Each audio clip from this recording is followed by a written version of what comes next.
Hello everyone, welcome to my YouTube channel. This is Tinu Dubey here and today I am going to teach you a very new and important topic of BSc first year, that is tracing of curves. Okay, so tracing of curves is basically divided into two parts. First one is tracing of curves represented by Cartesian equations and second one is tracing of curves represented by polar equations. These are the two most important and basic forms of tracing of curves. यहाँ पे क्या हो रहा है, tracing of curves को हमने दो part में डिवाइड किया है. फर्स्ट होता है जिसमें हम कार्टेशियन इक्वेशन के लिए कर्व ट्रेस करते हैं और सेकंड होता है अगर हमारे पास पोलर इक्वेशन है तो उसके लिए हम कर्व ट्रेस कैसे करेंगे. तो आज हम बेसिकली पढ़ने वाले हैं tracing of curves represented by Cartesian equation. आज हम कार्टेशियन इक्वेशन के ऊपर डिस्कस करेंगे and later we will discuss on polar equations. Okay, so let us start. How do we trace a curve?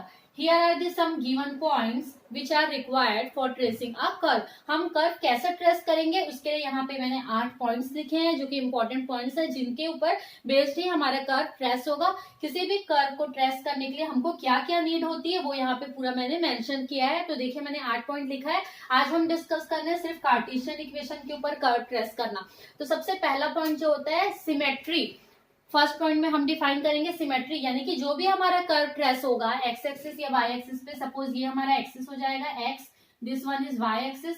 तो जो भी हमारा कर्व ट्रेस होगा वो कर्व कौन से एक्सिस में सिमेट्रिक होगा उसको क्लियर करता है आपका ये वाला point, first point, that is symmetry. यहाँ पे देखिए ये फर्स्ट पॉइंट आपका 4 पॉइंट्स में डिवाइडेड है ए बी सी डी. तो स्टेप बाय स्टेप देखते हैं. सबसे पहला पॉइंट क्या है, if the powers of y are all even, bracket में मैंने लिखा है symmetrical about x axis. What does it means, अगर जो भी हमारे पास कर्व की गिवन इक्वेशन है उस इक्वेशन में अगर y की पावर इवन है, powers of y are all even, that means अगर उस पर्टिकुलर इक्वेशन में जितने भी y प्रेजेंट है और y सारे y की पावर अगर इवन है तो इन सच केस क्या हो जाएगा, सिमेट्रिकल अबाउट एक्स एक्सिस. यानी कि हमारा जो भी कर्व होगा वो एक्स एक्सिस में सिमेट्रिकल होगा. सिमेट्रिकल मीन्स सभी समझते हैं सिमेट्रिकल क्या होता है. सिमेट्रिकल मीन्स समांतर, या फिर हम उसको बोल सकते हैं एज इट इज या सेम टू सेम.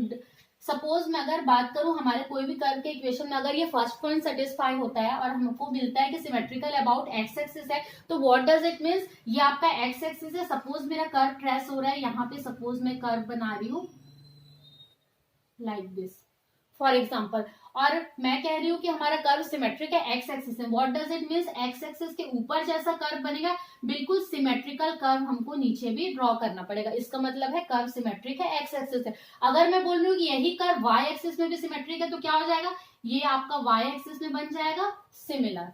ठीक है, तो ये होता है आपका सिमेट्रिकल. अगर वाई एक्सिस में सिमेट्रिकल है तो इस टाइप का ड्रॉ होगा, एक्स में सिमेट्रिकल है तो इन दोनों एक्सिस में, इन दोनों क्वाड्रेंट्स में हमको कर्व ट्रेस करना पड़ेगा. तो फर्स्ट पॉइंट क्या बोल रहा है, अगर आपके कर्व के इक्वेशन में y की सारी पावर्स इवन है that means curve is symmetrical about x axis. Second point just उसका वाइस वर्सा हो जाएगा, दैट मींस अब अगर the powers of x are all even symmetrical about y axis. What does it means, second point बोल रहा है कि अगर आपके पूरे कर्व के इक्वेशन में x की सारी पावर इवन है तो आपका कर्व सिमेट्रिक हो जाएगा y एक्सिस के. क्लियर है. थर्ड पॉइंट, अच्छा इन दोनों पॉइंट के बाद एक पॉइंट और है, अगर आपका कर्व दोनों एक्सिस में सिमेट्रिक भी निकल सकता है. कैसे, अगर आपका जो भी कर्व का इक्वेशन है सपोज उसमें y की भी पूरी पावर्स इवन है और x के भी पूरी पावर्स इवन है, तो इन सच केस क्या होगा, हमारा जो भी कर्व होगा वो x एक्सिस के भी सिमेट्रिक होगा और y एक्सिस के भी सिमेट्रिक होगा. यानी कि कंप्लीटली हमारा कर्व इस टाइप का ड्रॉ हो जाएगा. ओके, तो ये हो जाएगा अगर दोनों के पावर्स पूरे इवन है तो हमारा कर्व क्या होगा, the curve will be symmetric in both the axis.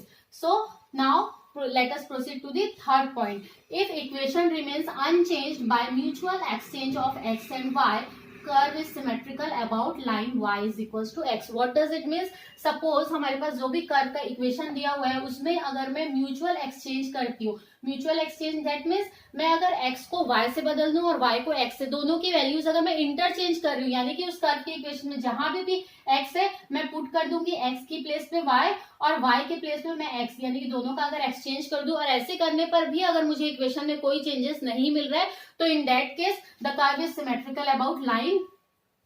ये होता है हमारे x और y एक्सिस पे, line y is equal to x. तो आपका कर्व इस एक्सिस पर सिमेट्रिकल होगा, इस लाइन के अबाउट आपका कर्व सिमेट्रिकल होगा. ये हो गया आपका थर्ड पॉइंट. फिर फोर्थ पॉइंट जो सिमेट्री का लास्ट पॉइंट है, if the equation remains unchanged by putting -x for x and -y for y, then the curve is symmetrical in opposite quadrants. What does it means, अगर मैं जो भी curve का equation है उसमें मैं एक्स और वाई दोनों वेरिएबल की साइन को चेंज कर रही हूँ. दैट मीन्स मैं पुट कर रही हूँ x is equals to minus x and y is equals to minus y. What I am doing? I am just changing the sign of both the variables.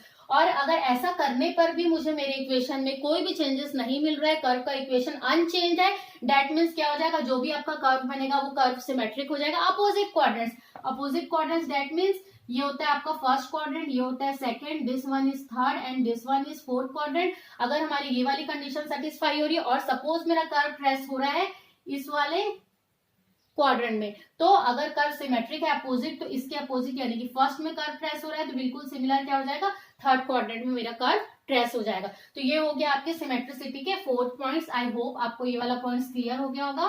ठीक है, तो इस फर्स्ट पॉइंट में हमने क्या समझा कि जो भी हमारा कर्व ट्रेस होगा वो कहाँ पे सिमेट्रिकल होगा. फिर आप नेक्स्ट देख लेते हैं. सेकंड पॉइंट है आपका ओरिजिन. तो जो भी आपकी कर्व की इक्वेशन दी होगी हम उसको कैसे चेक कर सकते हैं कि हमारा गिवन कर्व ओरिजिन से पास हो रहा है कि नहीं. ये होता है हमारा ओरिजिन, ये एक्स एक्सिस वाई एक्सिस. हमको चेक करना है कि हमारा कर्व ओरिजिन से होकर गुजर रहा है कि नहीं, ओरिजिन को टच कर रहा है कि नहीं, या फिर उससे पास हो रहा है कि नहीं. तो what is the condition for that? satisfy if 0 0 satisfy equation means curve passes through the origin. Simple सी बात है, मेरे को जो भी कर्व का इक्वेशन दिया होगा मैं उसमें 0 0 पुट करके देखूंगी. 0 0 डेट मीन्स x भी 0 और y भी 0. ऑब्वियस सी बात है, इस ओरिजिन पे अगर मैं बात करूं तो x की वैल्यू क्या है, यहाँ पे 0 है. सिमिलरली y की वैल्यू भी क्या है, 0. तो मेरे कर्व के इक्वेशन में मैं अगर x 0 y 0 यानी कि 0 0 पुट करके देखूंगी और अगर मेरा इक्वेशन सेटिस्फाई हो रहा है, LHS is equals to RHS आ रहा है, डेट मीन्स इक्वेशन अगर सेटिस्फाई हो रहा है तो what does it implies? It implies that the curve passes through the origin. जो भी हमारा कर्व है वो ओरिजिन से पास हो रहा है. ठीक है, अब जैसे ही हमने फर्स्ट ऑफ ऑल हम यहाँ पे आइडेंटिफाई करेंगे कि कर्व ओरिजिन से पास हो रहा है कि नहीं. अगर सेटिस्फाई कर रहा है डेट मीन्स हो रहा है, और हो रहा है तो हमको क्या करना पड़ेगा, tangent at origin find out करना पड़ेगा. टेंजेंट मीन्स वहां पे हमको स्पर्श रेखा निकालना पड़ेगा ओरिजिन पे. तो अगर हमारा कर्व ओरिजिन से पास हो रहा है तो टेंजेंट एट ओरिजिन भी निकलेगा. और इसका क्या प्रोसीजर होता है, tangent at origin is obtained by equating to 0 the terms of lowest degree. यानी कि जो भी हमारे कर्व का इक्वेशन रहेगा उसमें जो लोवेस्ट डिग्री टर्म होगा उसको हम क्या करेंगे, 0 से इक्वेट करेंगे और उसी को इक्वेट करके सॉल्व करने पे हमको क्या मिल जाएगा, स्पर्श रेखा का इक्वेशन मिल जाएगा. यानी कि मूल बिंदु पर स्पर्श रेखा हम यहाँ से निकाल सकते हैं. ठीक है, अगर आपका इक्वेशन सेटिस्फाई कर रहा है तो, और अगर आपका इक्वेशन ओरिजिन से पास नहीं हो रहा है तो आपका टेंजेंट एट ओरिजिन नहीं निकलेगा. ये आपको कैलकुलेट नहीं करना है. तो ये हो गए आपके 2 पॉइंट्स. अब आते हैं हम थर्ड पॉइंट पे. ठीक है, थर्ड पॉइंट आपका है पॉइंट्स ऑफ इंटरसेक्शन. अब पॉइंट्स ऑफ इंटरसेक्शन होता क्या है, यहाँ पे देखो एक्स एक्सिस और वाई एक्सिस है. मैं फर्स्ट पॉइंट और सेकंड पॉइंट से इतना तो समझ जाऊंगी कि हमारा कर्व कौन से एक्सिस में सिमेट्रिकल बनेगा, कहाँ से वो होके गुजर रहा है, उसकी टेंजेंट क्या होगी, यहाँ तक मैं सॉल्व कर लूंगी. अब मुझे देखना है कि पॉइंट अगर सपोज हमारा कर्व अगर ओरिजिन से पास नहीं हो रहा है और अगर एक्स एक्सिस और वाई एक्सिस को कट कर रहा है तो वो कौन से पॉइंट्स पे एक्स एक्सिस को कट करेगा और कौन से पॉइंट्स पे वाई एक्सिस को कट करेगा. यही हम आइडेंटिफाई करते हैं इस पॉइंट में, that is known as points of intersection. इसका सॉल्यूशन कैसे निकलता है, प्रोसीजर क्या होता है, देखिए. By putting y is equals to 0 we get the x coordinates and by putting x is equals to 0 we get y coordinates. Simple, जो भी हमारा कर्व का इक्वेशन होगा उसमें फर्स्ट टाइम हम x0 रखेंगे. जैसे ही हम x0 रखेंगे हमको y के कोऑर्डिनेट्स मिल जाएंगे. y के कोऑर्डिनेट्स मिल जाएंगे मीन्स हमको ये पता चल जाएगा कि हमारा जो भी कर्व बन रहा है वो y को कौन से पॉइंट पे इंटरसेक्ट कर रहा है. उसी तरीके से अगर मैं y को 0 रख दूंगी तो मुझे x के कोऑर्डिनेट्स मिल जाएंगे और मुझे पता चल जाएगा कि जो भी कर्व ट्रेस होगा वो x एक्सिस को कहाँ पे इंटरसेक्ट कर रहा है. तो ये हो गया आपका point of intersection. Fourth point is asymptote. इसके बारे में हम ऑलरेडी 2 पार्ट क्रिएट कर चुके हैं, इसका लेक्चर मैंने ऑलरेडी दे चुका है. एसिम्प्टोट क्या होता है ये सभी को पता है, और एसिम्प्टोट कैसे कैलकुलेट करना है ये भी मैंने बता चुका है. अगर इस वाले टॉपिक पे किसी को डाउट हो तो आप लोग प्रीवियस मेरे 2 लेक्चर्स पर देख सकते हैं. अब जब हम ट्रेसिंग ऑफ कर्व्स की बात करें तो इसमें जब भी हमको एसिम्प्टोट फाइंड आउट करना पड़ेगा तो बेसिकली हम यहाँ पे क्या करते हैं, हम वो वाला मेथड यूज करते हैं, कौन सा, for parallel asymptotes. Parallel that means asymptotes parallel to coordinate axis.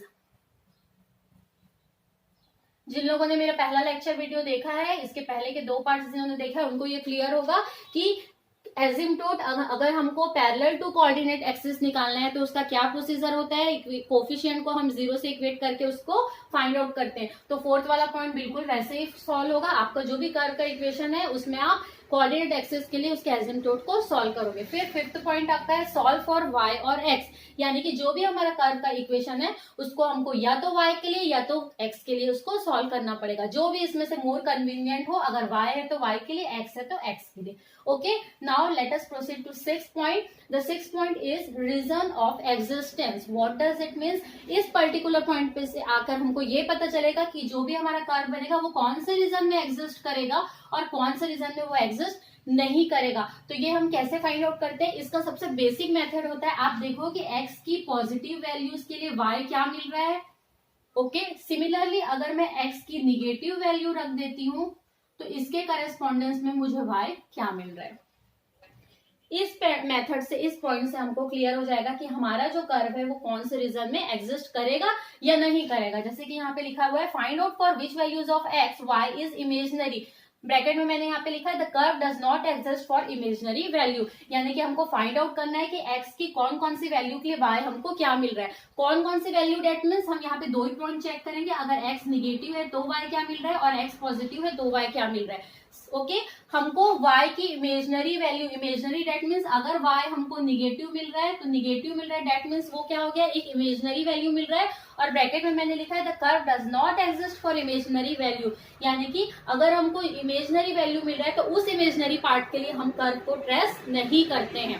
Okay, हम सिर्फ रियल पार्ट को लेकर चलेंगे और जहां हमको रियल पार्ट मिल रहा है वहीं पे हमारा कर्व ट्रेस होगा। तो ये हो गया आपका 6 पॉइंट। फिर जो आपका 7th और 8th पॉइंट है ये बहुत ज्यादा इंपॉर्टेंट नहीं है, कुछ राइटर्स की बुक में या फिर कुछ क्वेश्चंस में मे भी ये 7th और 8th पॉइंट आपके सॉल्व हो गए कुछ क्वेश्चंस में, और कई क्वेश्चंस में ये स्किप भी होंगे। मोस्ट ऑफ द क्वेश्चन में ये शुरू के आपके 4 से 6 पॉइंट्स जो है यही इंपॉर्टेंट होते हैं और इसी को लेकर हम पूरा कर्व ट्रेस करते हैं। पर हम समझ लेते हैं 7th और 8th पॉइंट होता क्या है। 7th पॉइंट क्या है, स्पेशल पॉइंट्स। क्या बोल रहा है, find the coordinates of few points on curve. So special points में बेसिकली हम करते क्या, हम एक चार्ट ड्रॉ करते हैं। इस पॉइंट में हमको करना क्या होता है, एक्स और वाई के कुछ पॉइंट्स हमको यहाँ पे फाइंड आउट करना है। जो भी हमारा कर्व का इक्वेशन है उसमें हम देख लेंगे फ्यू पॉइंट्स, मतलब 5 से 6 पॉइंट्स हम इसके निकाल लेंगे। कैसे निकालेंगे, एक्स की वैल्यू 0 रखने पर वाई क्या मिल रहा है, 1 रखने पर वाई क्या मिल रहा है, 2 रखने पर वाई क्या मिल रहा है, अप टू सो ऑन। और उसी तरीके से एक्स अगर इन्फिनिटी को टेंड कर रहा है तो वाई हमको क्या मिल रहा है। बेसिकली हमको स्पेशल पॉइंट्स में ये देखना है कि एक्स की वैल्यूज के लिए वाई क्या कर रहा है, आपका वरी कर रहा है या डिक्रीज हो रहा है। तो ये हमको कर्व ट्रेस करने में हेल्प करता है। ओके, फिर लास्ट पॉइंट आपका है पॉइंट ऑफ इन्फ्लेक्शन। अगर आप लोग कर्वेचर पढ़ चुके होंगे तो आप लोगों को क्लियर होगा कि पॉइंट ऑफ इन्फ्लेक्शन क्या होता है और इसकी कंडीशंस क्या होती है। यहाँ पे मैंने लिखा हुआ है if d2y by dx square is equals to 0 and d3y by dx cube is not equals to 0 for AB। Suppose AB हमारा कोई भी पॉइंट है, then implies that AB are points of inflection। POI that means points of inflection। तो यहाँ पे क्या समझ में आया, जो भी हमारी कर्व की इक्वेशन होगी उसमें पहले चेक करेंगे कि d2y by dx square equals to 0 आना चाहिए। किस पर 0 आना चाहिए, उस गिवन पॉइंट्स पर। जो भी हमारा पॉइंट मिलेगा उस पॉइंट के लिए हम चेक करेंगे अगर ये कंडीशन सेटिस्फाई हो रही है, यानी कि 2 बार डिफरेंशिएट करने पर, पॉइंट रखने पर हमको वैल्यू 0 मिल रही है, और उसी को अगर हम थर्ड टाइम डिफरेंशिएट करते हैं और इसी पॉइंट के लिए जब हम चेक कर रहे हैं और सपोज हमको नॉट इक्वल टू 0 मिल रही है, यानी कि ये दोनों पॉइंट, ये दोनों कंडीशन अगर होल्ड कर रहे हैं, तो what does it implies, it implies that this points are the points of inflection. तो ये होता है आपका पॉइंट्स ऑफ इन्फ्लेक्शन। तो हमने ये पूरा 8 पॉइंट थ्योरी हमने समझ लिया कि कर्व ट्रेस कार्टेशियन इक्वेशन के लिए कैसे किया जाता है। इसके ऊपर जब हम क्वेश्चंस करेंगे स्टेप बाय स्टेप इन सभी पॉइंट्स को करेंगे तो ये और अच्छे से क्लियर हो जाएगा। तो चलिए इसके ऊपर कुछ क्वेश्चंस करते हैं। Okay, so let us solve one example based on tracing of curves. Here the given curve is y is equals to x cube and we have to trace the curve for this given Cartesian equation. So let's start solving the first point, that is symmetry. Clearly here in the given equation, the equation of curve remains unchanged if we change the signs of x and y. Hence, the curve is symmetrical in opposite quadrants. क्या समझ में आ रहा है इससे?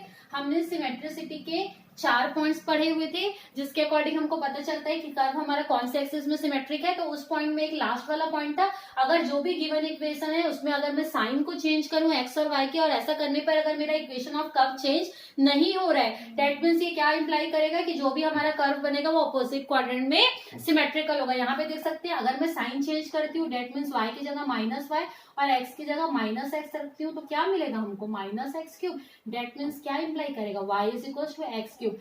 यानी कि हमारा जो कर्व का इक्वेशन है वो अनचेंज है, एज इट इज आ रहा है पहले की तरह।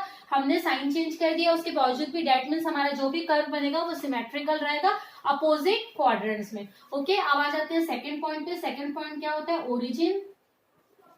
हमको फाइंड आउट करना है कि हमारा गिवन कर्व ओरिजिन से पास होगा कि नहीं। तो यहाँ पे क्या बचा है?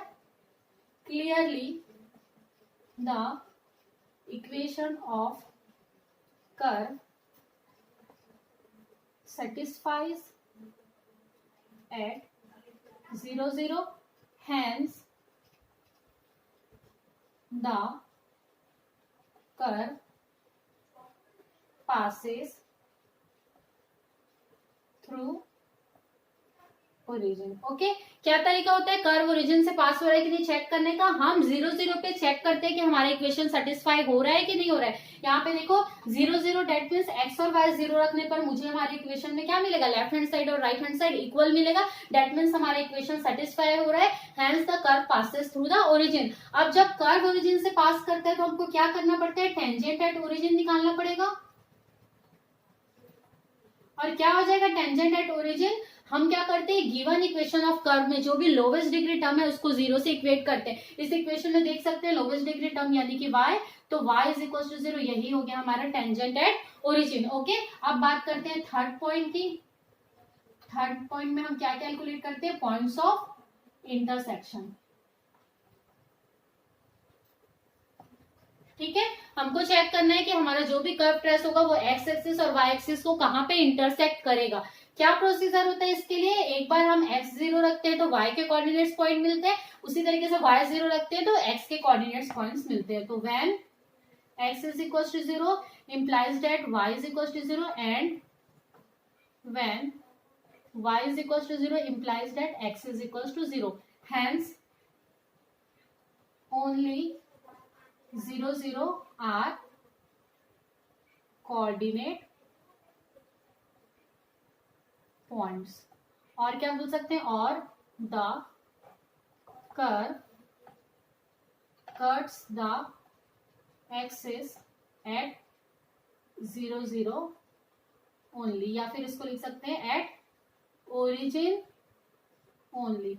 क्या समझ में आया इससे? हम जब x0 रख रहे हैं तब y0 मिल रहा है, उसी तरीके से y0 पुट करने पर भी x हमको 0 मिल रहा है। डेट मीन्स हमको ओनली 0 0 पॉइंट मिल रहा है। तो हमारे जो कोऑर्डिनेट पॉइंट्स यानी कि हमारे जो x एक्सिस और y एक्सिस, ये आपका x एक्सिस हो गया, ये y एक्सिस, x एक्सिस और y एक्सिस को जो भी कर्व बनेगा वो कहाँ पे कट कर रहा है? सिर्फ ओरिजिन पे। यही हमारा 0 0 होता है। तो हमारा जो भी कर्व ट्रेस हो रहा है वो यहाँ पे सिर्फ ओरिजिन को, x और y एक्सिस को ओरिजिन पे ही कट कर रहा है, यानी कि यहाँ पे कहीं भी एक्सिस को कट नहीं कर रहा है, यहाँ पे भी कहीं भी हमारा कर्व एक्सिस को कट नहीं कर रहा है, सिर्फ ओरिजिन पे कर रहा है। तो ये हो गया points of intersection. Fourth point हमारा होता है एसिम्प्टोट्स। अब देखिए यहाँ पे एसिम्प्टोट्स अगर मुझे फाइंड आउट करना है तो मुझे क्या करना पड़ेगा? जो भी y की जो हाईएस्ट डिग्री टर्म है उसके कोफिशिएंट को 0 से इक्वेट करना पड़ेगा y के पैरेलल एसिम्प्टोट्स निकालने के लिए। उस तरीके से x के कोफिशिएंट्स को 0 से इक्वेट करना पड़ेगा अगर x एक्सिस के पैरेलल में एसिम्प्टोट निकालना है तो। लेकिन यहाँ पे देखो जब भी हम कोफिशिएंट्स को इक्वेट करेंगे तो कोफिशिएंट्स दोनों के ही कोफिशिएंट्स क्या है? सिर्फ एक कांस्टेंट वैल्यू है यहाँ पे, और हमको पता है कि कांस्टेंट वैल्यू जब भी होता है तो एसिम्प्टोट वहां पे एग्जिस्ट नहीं करता। तो यहाँ पे क्या लिखोगे? No asymptotes. यहाँ पे एसिम्प्टोट्स आपका एग्जिस्ट नहीं करेगा। अब आगे बढ़ते हैं फिफ्थ पॉइंट। फिफ्थ पॉइंट में हम क्या करते हैं? रीजन ऑफ एग्जिस्टेंस निकालते हैं। सॉरी, फिफ्थ पॉइंट हमारा क्या है? सबसे पहले हम करना होता है सॉल्व फॉर y। ठीक है, y या फिर x के लिए हमको सॉल्व करना रहता है। यहाँ पे हमारा जो इक्वेशन है ऑलरेडी ये y के लिए सॉल्व है, तो यानी कि y is equal to x cube, सिर्फ यही हो जाएगा हमारा फिफ्थ पॉइंट, क्योंकि ऑलरेडी y के लिए सॉल्व किया हुआ है। ओके, अब सिक्स पॉइंट जो कि हमारा होता है रीजन ऑफ एग्जिस्टेंस, जहां पे हमको ये पता चलता है कि हमारा कर्व कौन से रीजन में या फिर कौन से क्वाड्रेंट में एग्जिस्ट करेगा। मैंने क्या बताया था, इसके लिए बेसिकली दो पॉइंट्स हम देखेंगे। नंबर वन, हम चेक करते हैं when x is positive, check करो y क्या मिल रहा है। Number two, check when x is negative, y क्या मिल रहा है।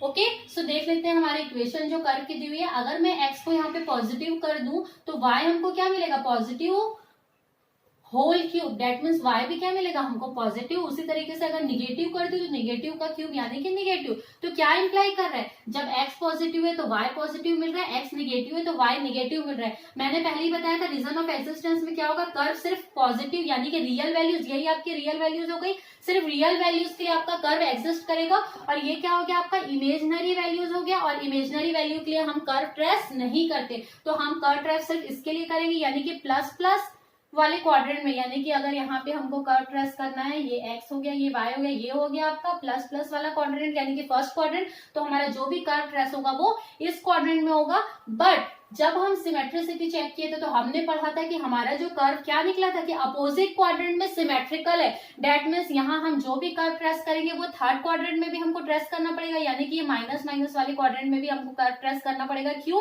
Because our curve is symmetrical in opposite quadrants. तो यहाँ पे कंफ्यूज नहीं होना कि हमारा एक्स और वाई निगेटिव आया है तो इसके लिए भी हम कर्व ट्रेस कर रहे हैं, बिल्कुल नहीं। हम कर्व इसलिए इस क्वाड्रेंट में ट्रेस कर रहे हैं क्योंकि हमारा कर्व इस क्वाड्रेंट में सिमेट्रिकल है। कर्व हम सिर्फ इसके लिए ट्रेस करेंगे, पॉजिटिव पॉजिटिव के लिए। ओके, तो ये हो गया आपका 6 पॉइंट।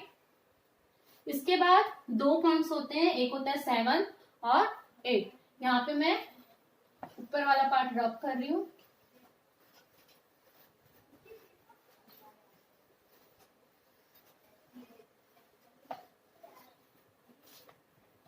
इक्वेशन था y is equal to x cube. अब हम सॉल्व कर रहे हैं 7 पॉइंट, जिसको हम क्या बोलते हैं, स्पेशल पॉइंट्स।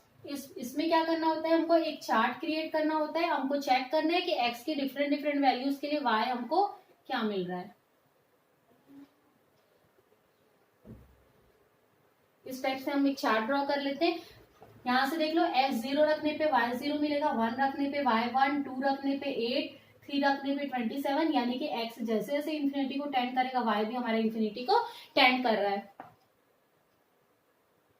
ओके, तो यहाँ से इस चार्ट के हेल्प से हमको क्या पता चल रहा है कि जैसे जैसे हमारा x वरी कर रहा है y भी उतना ही वरी कर रहा है। शुरू में दोनों साइमल्टेनियसली वरी कर रहे हैं और एक पॉइंट के बाद आगे जाने के बाद क्या हो रहा है, x करेस्पॉन्डेंस में y उससे ज्यादा वेरी कर रहा है। तो हमको कर्व ट्रेस करने में ये स्पेशल पॉइंट्स हमको हेल्प करेगा। अब लास्ट जो आपका पॉइंट होता है वो होता है पॉइंट ऑफ इन्फ्लेक्शन, और इसकी कंडीशन मैंने बताई थी क्या होना चाहिए, d2y by d x square is equal to 0 और d3y by d x cube is not equal to 0 आना चाहिए, जो भी आपका पॉइंट्स है। तो यहाँ पे हमारे पॉइंट्स क्या निकला था, जब हमने इंटरसेक्शन पॉइंट्स ऑफ इंटरसेक्शन निकाला था तो हमको पॉइंट्स क्या मिला था, 0 0। तो इसी पॉइंट के लिए हम इन दोनों कंडीशन को चेक करेंगे। तो सबसे पहले देख लेते हैं, एक बार डिफरेंशिएट करेंगे तो dy बाई डी एक्स मिल जाएगा 3x square. Second time differentiate कर लेती हूँ, d2y by d x square is equal to 6x मिल गया, which is equal to 0 at 0 0। Clear है। अगर मैं इस पॉइंट पे चेक करूं d2y by d x square तो x 0 y 0, तो यहाँ पे 0 पुट करने पे मुझे क्या मिलेगा, 0, यानी कि ये वाली कंडीशन यहाँ पे सेटिस्फाई हो रही है। नेक्स्ट हम देख लेते हैं,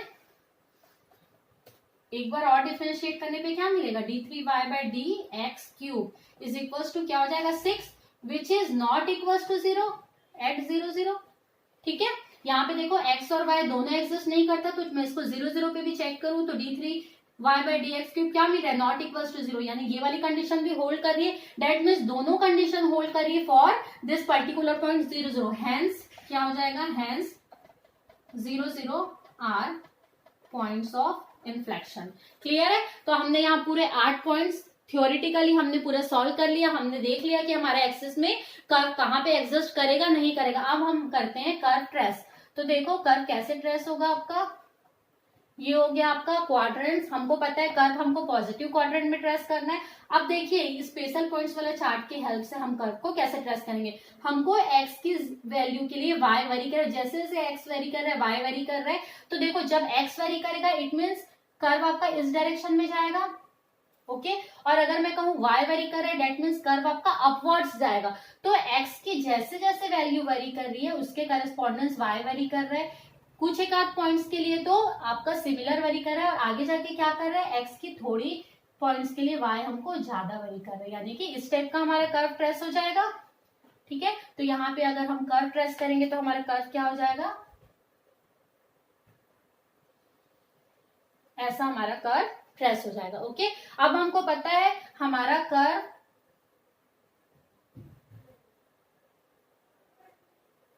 कर्व सिमेट्रिकल है अपोजिट क्वाड्रेंट्स में, तो जैसा कर्व इधर ट्रेस होगा बिल्कुल वैसा ही कर्व हमारा अपोजिट क्वाड्रेंट में ट्रेस हो जाएगा। ये हो गया आपका ओरिजिन 0 0। हमने देखा था हमारा जो भी कर्व है वो सिर्फ ओरिजिन पे एक्स और वाई एक्सिस को कट कर रहा है, तो ये हमारा हो गया कर्व ट्रेस। तो ये हो गया आपका y is equal to x cube के लिए कर्व ट्रेस यहाँ पे हमने कर लिया। तो आई होप आपको ये कॉन्सेप्ट अच्छे से क्लियर हो गया होगा। एक एग्जांपल और इसके ऊपर करते हैं, एक दो एग्जांपल, जिससे ये कॉन्सेप्ट और अच्छे से क्लियर हो जाएगा। Okay, so let us solve one more example based on tracing of curves. Here the given equation of curve is a square y square is equal to x square a square minus x square. So let us start solving this question. First point, that is symmetry. So अब इसको हम थोड़ा सा short में speed में करते हैं। यहाँ पे देख लेते हैं इक्वेशन ऑफ कर्व दिया हुआ है। अब हमने पॉइंट्स पढ़े हैं सिमेट्रिसिटी के, तो यहाँ पे देखो आपके y एक ही y प्रेजेंट है, x भी 2x प्रेजेंट है और y के पूरे पावर्स इवन है, उसी तरीके के 2x प्रेजेंट है और दोनों x के पावर आपके क्या है, इवन, चाहे मैं यहाँ ब्रैकेट ओपन करूं या ना करूं। ओवरऑल क्या हो रहा है यहाँ पे x एंड y दोनों के पूरे powers, all powers are even, तो विच इम्प्लाइज डेट अब क्या हो जाएगा, यहाँ पे जो भी हमारा कर्व ट्रेस होगा वो दोनों एक्सिस में सिमेट्रिकल होगा। तो यहाँ पे मैं डायरेक्ट लिख रही हूं curve is symmetrical in both the axis. Clear है, मैं यहाँ पे पॉइंट मेंशन नहीं कर रही हूँ कि the power of y are all even and the x are all even. I am not writing all that. Okay, directly I am writing that curve is symmetrical in both the axis. सब क्लियर है, क्यों, क्योंकि y और x दोनों के पूरे powers even है, तो कर्व हमारा दोनों एक्सिस में सिमेट्रिकल होगा। सेकेंड पॉइंट, हमको चेक करना है हमारा कर्व ओरिजिन से पास हो रहा है कि नहीं। तो क्लियरली यहाँ पे देखो, अगर मैं y और x दोनों को 0 पुट कर दूं तो LHS is equal to RHS आ जाएगा। दैट मीन्स क्या हो जाएगा, 0 0 यहाँ पे इक्वेशन को सेटिस्फाई कर रहा है, और सेटिस्फाई कर रहा है यानी कि implies that curve passes through origin. Clear है, अब जब कर्व ओरिजिन से पास कर रहे हैं तो हमको क्या निकालना पड़ेगा, टेंजेंट एट ओरिजिन। और क्या हो जाएगा, टेंजेंट एट ओरिजिन हमको लोवेस्ट डिग्री टर्म को 0 से इक्वेट करना होगा। यहाँ पे अगर मैं ब्रैकेट ओपन कर लूं तो ये इक्वेशन क्या हो जाएगा, A square Y square minus A square X square minus x to the power of 4 is equal to 0, ये हो जाएगा। ठीक है, तो यहाँ पे लोवेस्ट डिग्री टर्म यानी कि ये हो जाएगा।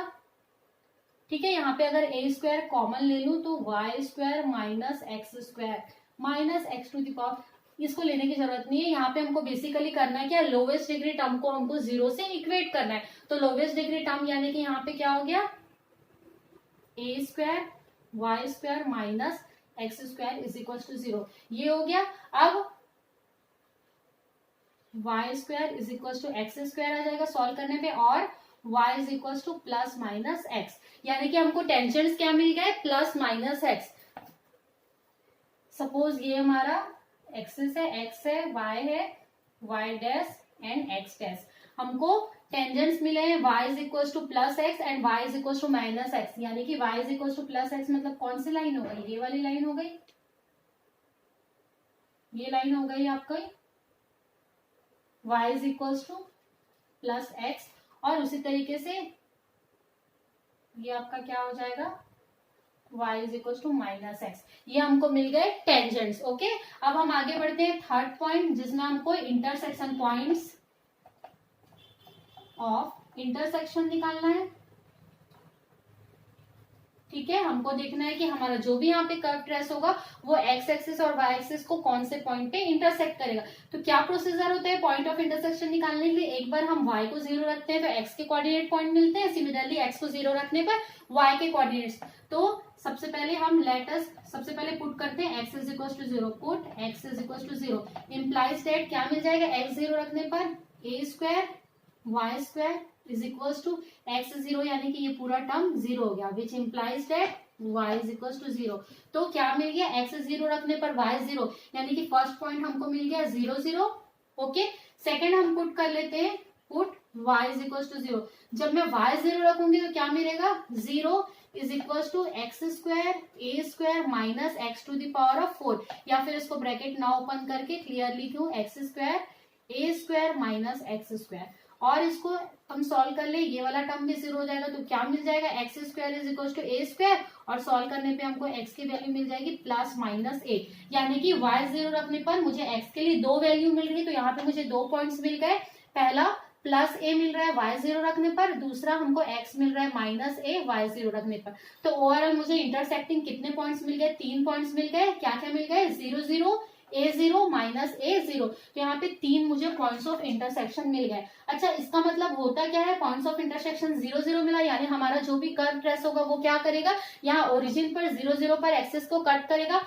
दूसरा जो पॉइंट है a0, a किसकी वैल्यू है, x की y 0 पर, यानी कि यहाँ पे सपोज अगर मैं मान लू यहाँ पे हमारा पॉइंट अगर a है तो यहाँ पे हमारा कर्व ट्रेस करेगा, और एक और पॉइंट हमको मिला है माइनस a0, यानी कि माइनस ए आपका समथिंग यहाँ लाइक करेगा, ये हो गया आपका माइनस ए।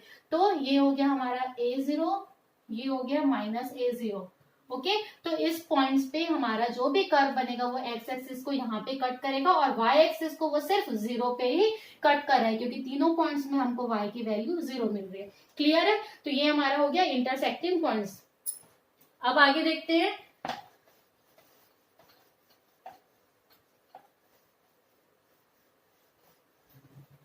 नेक्स्ट हम फोर्थ हमारा हो जाएगा एसिम्पटोट्स।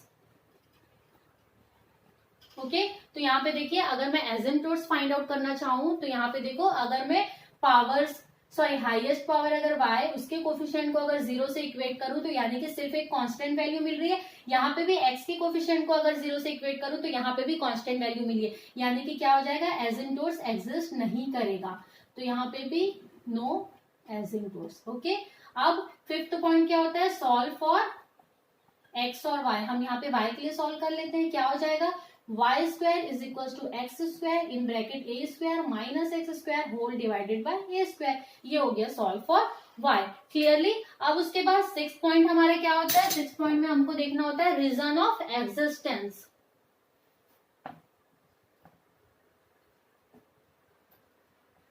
रीजन ऑफ एग्जिस्टेंस हमको चेक करना है कि हमारा कर्व कौन से रीजन में एग्जिस्ट करेगा। तो यहाँ पे देख लेते हैं, फिर से x is equal to positive के लिए देख लेते हैं कि हमको y क्या मिलेगा, और सेकंड पॉइंट हमको देख लेते हैं x अगर हम निगेटिव रखते हैं तब फिर y क्या मिलेगा। अब यहाँ पे देखो, हमारा जो कर्व का इक्वेशन है, ये हमारा कर्व का इक्वेशन था, ये बोलो चाहे ये की मतलब। अब यहाँ पे देखो, हमको रीजन ऑफ एग्जिस्टेंस निकालना है। x की वैल्यू अगर हम पॉजिटिव रखते हैं तो x की वैल्यू पॉजिटिव कब होगी, जब x की वैल्यू लेस देन a होगी, यानी कि पॉजिटिव के लिए क्या रीजन हो जाएगा, 0 less than x less than a, यही हो जाएगा उसका रीजन ऑफ एक्सिस्टेंस। और जब x पॉजिटिव होगा तो ऑब्वियसली y भी क्या हो जाएगा, implies that y is equal to positive. उसी तरीके से x नेगेटिव कब हो जाएगा, जब x is greater than a। ठीक है, ये हो जाएगा उसका रीजन। और जब हम x ग्रेटर देन a रखेंगे, यानी कि निगेटिव रखेंगे x, तो y भी हमको क्या मिल जाएगा, निगेटिव, यानी कि ये क्या हो रहा है, हमको इमेजिनरी वैल्यू मिल रहा है। ठीक है, तो इसके लिए हमको कर्व ट्रेस नहीं करना है, we will trace our curve only for this points. Okay, यानी कि हमारा यहाँ पे रीजन ऑफ एक्सिस्टेंस क्या हो गया, 0 less than x less than a, ये हमारा रीजन ऑफ एक्सिस्टेंस है, यही हमारा रियल पॉइंट्स निकला है। तो इसी के लिए हम कर्व ट्रेस करेंगे, यानी कि x प्लस पे y भी प्लस मिल रहा है, तो यानी कि हमारा कर्व ट्रेस ये वाले क्वाड्रेंट में पॉजिटिव क्वाड्रेंट में हम कर्व ट्रेस करेंगे। बट क्योंकि हमारा कर्व दोनों एक्सिस में सिमेट्रिकल है तो हम उसका सिमेट्रिक बाकी के एक्सिस में भी उसको ड्रॉ कर देंगे। तो यहाँ पे देख लिया हमने रीजन ऑफ एक्सिस्टेंस भी निकाल लिया। अब इस क्वेश्चन में यहाँ पे हमको पॉइंट ऑफ इन्फ्लेक्शन या फिर स्पेशल पॉइंट्स के लिए चार्ट ड्रॉ करने की नीड नहीं है, डायरेक्टली हम यहाँ पे कर्व ट्रेस कर सकते हैं। तो अब देखो आपका कर्व कैसे ट्रेस होगा। हमको पता है कर्व ओरिजिन से होके गुजर रहा है, हमको पता है कर्व एक्स एक्सिस को प्लस ए पे और माइनस ए पे कट कर रहा है। अब यहाँ से जो हमने सॉल्व फॉर y किया था, यहाँ से आप देख सकते हो जैसे जैसे y वरी करेगा वैसे वैसे x भी वरी करेगा, ठीक है। लेकिन x के साथ एक कांस्टेंट वैल्यू भी है। तो अगर मैं यहाँ पे कर्व ट्रेस करना चाहूँ तो कैसा हो जाएगा, जैसे जैसे मैं x की वैल्यू यहाँ पे वरी कर रही हूँ y भी वरी कर रहा है, यानी कि समथिंग ऐसे ऊपर जा रहा है। बट आगे जाकर एक पर्टिकुलर पॉइंट पर ये क्या कर रहा है, x को कट कर रहा है। तो मेरा कर्व इस टाइप से ट्रेस हो जाएगा। इसको मैं ड्रॉ कर लेती हूँ। यहाँ पे कर्व कैसा हो जाएगा, ऐसा ट्रेस हो जाएगा, ठीक है। ये हमने कर्व ट्रेस कर लिया। ये इस पॉइंट्स पर A0 पर कर्व को एक्सिस को कट कर रहा है। ओके, अब फर्स्ट पॉइंट पे आ जाओ। हमारा कर्व सिमेट्रिक है बोथ द एक्सिस में, यानी कि एक्स एक्सिस में सिमेट्रिक है तो जैसे ऊपर बनेगा वैसे ही हमको नीचे भी ड्रॉ करना पड़ेगा। क्योंकि y एक्सिस में सिमेट्रिक है तो जैसा उधर बनेगा वैसे ही इधर y एक्सिस में हमको ड्रॉ करना पड़ेगा और फिर वापस नीचे, क्योंकि हमारा कर्व दोनों एक्सिस में सिमेट्रिक है। तो हमारा कर्व आपका इस टाइप से कर्व यहाँ पे ट्रेस हो जाएगा। ये आपका टेंजेंट हो गया y is equals to x, और ये जो मैंने डॉटेड लाइन से रिप्रेजेंट किया ये आपका टेंजेंट हो गया y is equals to minus x. तो ये हमने कर्व ट्रेस कर लिया इस दिए हुए इक्वेशन के लिए, कर्व के इक्वेशन के लिए। तो आई होप आपको tracing of curves for Cartesian equation, ये वाला जो आपका टॉपिक है, ये कॉन्सेप्ट है आपका, बहुत अच्छे से क्लियर हो गया होगा। अगर आपको मेरी वीडियोस पसंद आए तो लाइक और सब्सक्राइब जरूर करें। Thank you.